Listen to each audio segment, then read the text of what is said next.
O alcalde de Boiro e a concelleira de Cultura mantiveron unha xuntanza coas deputadas provinciais Natividad González e Soledad Agra para presentarlle o programa cultural que desenvolve o Concello no Pazo de Goiáns ao longo de todo o ano.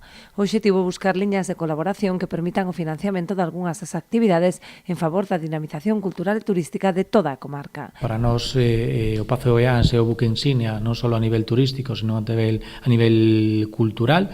Hai que darlle contido, estámoslo demostrando estes anos desde a súa inauguración, que cada vez ten máis actividades, pero ben como ben dicía a concelleira, pois, bueno, temos un presuposto moi limitado e bueno, si é verdade que necesitamos axuda nese caso, non? Destacan entre as propostas que leva a cabo o Concello as visitas teatralizadas, a Romaría das Letras, o Día das Letras Galegas ou o Mes da Danza, que se puxo en marcha este ano con grande éxito. Presentámoslle porque elas non coñecían todo o que se desenvolve no Pazo. Hai dúas datas moi importantes, como é as Letras Galegas, e agora que queremos instaurar que quede xa tamén o Mes da Danza, que creemos que é algo que non hai en ningún concello, basicamente ningún, e que nos parece importante.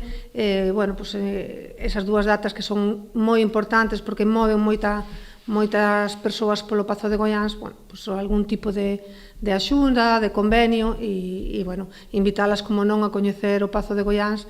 O Concello busca así poñer en valor unha das xoias do seu patrimonio, converténdoa en referente cultural do Barbanza.